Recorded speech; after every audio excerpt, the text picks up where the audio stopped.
তো নমস্কার বন্ধুরা, মিঠু রান্নাবান্নায় সবাইকে স্বাগত। আজকে দারুণ স্বাদের স্বাস্থ্যকর গাজরের কেক বানিয়ে দেখাবো, ডিম, ময়দা, চিনি ছাড়াই। খুব সহজে আপনারা এই কেকটা বাড়িতে বানাতে পারবেন।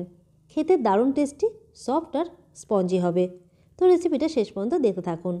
আশা করছি এই হেলদি কেকের রেসিপিটা ভালো লাগবে। তো চলুন এবার দেখে নেওয়া যাক। তো কেক বানানোর জন্য এখানে একটা ফ্রাইং প্যানের মধ্যে নিয়ে নিচ্ছি 1 কাপ পাউডার গুড়। আজকে চিনি নয়, গুড় দিয়ে এই কেকের রেসিপিটা তৈরি করে দেখাবো। এতে কেকটা খেতে দারুণ টেস্টি হবে আর হেলদিও। এবার গুড়ের মধ্যে দিয়ে দিচ্ছি গাজর কুচি। এখানে 1 কাপ গ্রেট করা গাজর আছে, গাজরটা এখানে গ্রেট করে নিয়েছি। এখানে গ্যাসের ফ্লেমটা লোয়ে রেখেছি।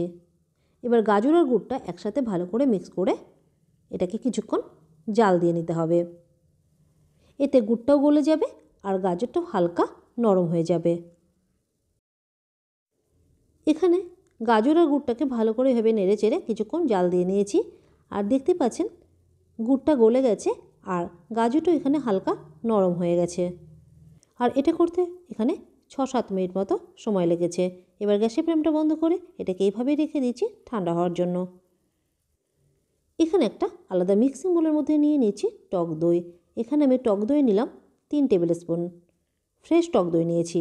সাথে এর মধ্যে দিয়ে দিচ্ছি রিফাইন্ড তেল। তেল নিয়েছি এখানে 1/2 কাপ। এবার এর মধ্যে এখানে গাজর আর গুড়ের মিশ্রণটা দিয়ে দেব। ভালো করে এটাকে ঠান্ডা করে নিয়েছি। আর এটা দেওয়ার আগে অবশ্যই মিশ্রণটাকে ভালো করে ঠান্ডা করে নিতে হবে। এবার ফ্লেভারের জন্য এর মধ্যে দিয়ে দিচ্ছি এলাচের গুঁড়ো। এখানে 1/2 চামচ এলাচের গুঁড়ো নিয়েছি।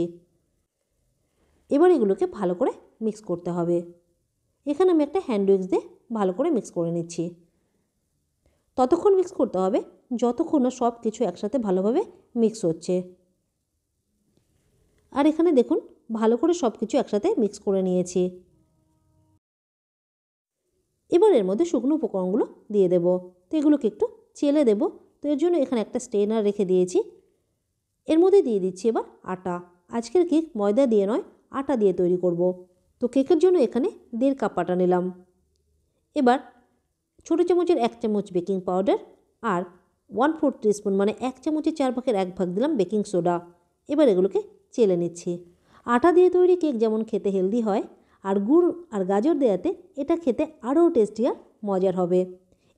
একবার আটা আর গুড় দিয়ে গাজরের কেকটা তৈরি করে বাড়িতে খেয়ে দেখবেন, গ্যারান্টি দিচ্ছি আপনাদের খুব ভালো লাগবে। চেলে নেওয়ার পরে এগুলো ভালো করে মিক্স করতে হবে। তা প্রথমে এগুলোকে এভাবে একটু মিক্স করে নিচ্ছি। আগে কিন্তু এর মধ্যে দুধ দেওয়ার দরকার নেই, প্রথমে এইভাবে হালকা করে মিক্স করে নিতে হবে। তো দেখতে পাচ্ছেন ব্যাটারটা কিন্তু অনেকটাই গাঢ়। এবার এর মধ্যে দুধ দিয়ে ব্যাটারটা তৈরি করে নেব। তো প্রথমে এর মধ্যে 1/2 কাপ দুধ এখানে দিয়ে দিলাম। আর এর সাথে দিয়ে দিলাম 1 চামচ লেবুর রস। এবার এগুলোকে মিক্স করে নেব। এখানে দুধ কিন্তু একবারে দেওয়ার দরকার নেই, অল্প অল্প করে দুধটা দিলে কিন্তু ব্যাটারটা ভালো হবে আর স্মুথ হবে। এটা দেখে বুঝতে পারছেন এখানে আরও দুধ লাগবে। তো আমি এখানে আরও 1/2 কাপ দুধ দিয়ে দিলাম। আর কেকের এই ব্যাটারটা তৈরি করতে কতটা দুধ লাগছে আমি এটা পরে বলছি। আর এই ব্যাটারটা তৈরি করতে কিন্তু একই দিক থেকে ভালো করে মিক্স করতে হবে। আর এটাকে কিন্তু খুব তাড়াহুড়ো করে মিক্স করা যাবে না, একটু ধীরে ধীরে এটাকে মিক্স করে নিতে হবে। তো অল্প অল্প করে দুধ দিয়ে কেকের ব্যাটারটা এখানটায় তৈরি করে নিয়েছি, দেখতেই পাচ্ছেন। আর এরকম একটু হালকা গাঢ় করে ব্যাটারটা রেডি করতে হবে। আর কেকের এই ব্যাটারটা রেডি করতে এখানে দুধ লেগেছে 1 কাপ আর 4 টেবিল স্পুন মতো। তো দেখুন কেকের ব্যাটারটা একদম রেডি। আর কেক তৈরির জন্য এখানে কেক টিনটাও রেডি করে নিয়েছি আগে থেকে। কেকের জন্য এখানে একটা রাউন্ড শেপের কেক টিন নিয়েছি।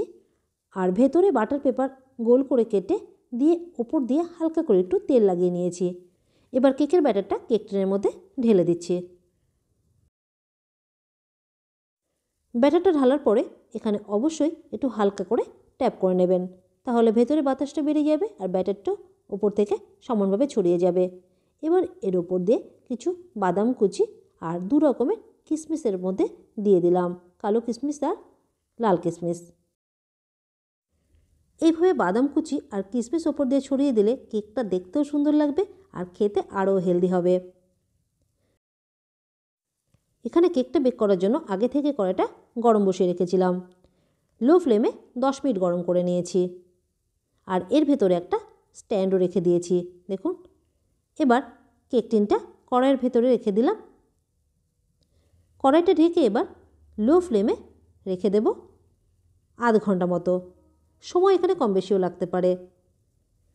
এখানে কেকটা তৈরি হতে আধ ঘন্টার একটু সময় বেশি লেগেছে। এখানে আমার 40 মিনিট মতো সময় লেগেছে।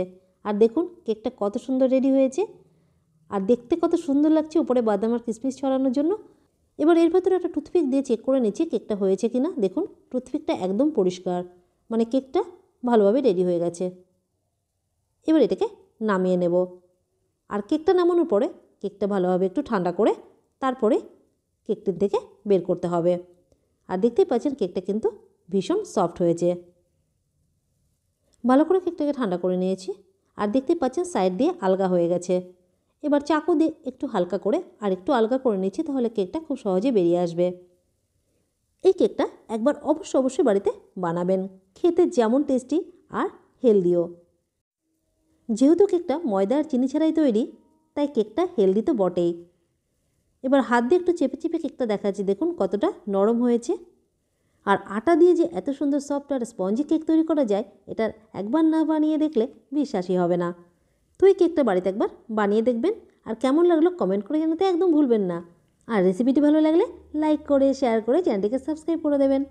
আজ এই পর্যন্তই, আবার দেখা হবে একটা নতুন সহজ আর মজার রেসিপির সাথে।